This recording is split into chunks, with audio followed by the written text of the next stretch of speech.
భాద్రపద శుద్ధ చవితి వినాయక చవితి ఈరోజు సాయంత్రం చంద్రదర్శనం చేయకూడదు అని శాస్త్రవచనం.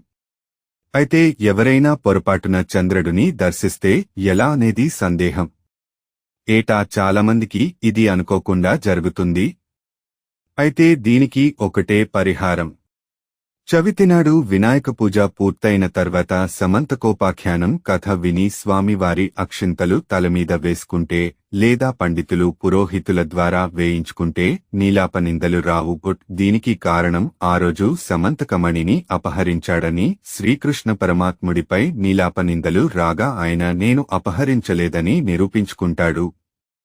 ఆ సమయంలో ప్రజలు, భక్తులు, ఋషులు స్వామి మీరు సమర్థులు గనుక నీలాపనిందను తొలగించుకోగలిగారు. మాలాంటి వారి పరిస్థితి ఏమిటి అనగా భాద్రపద శుద్ధ చవితినాడు యథావిధిగా వినాయకుని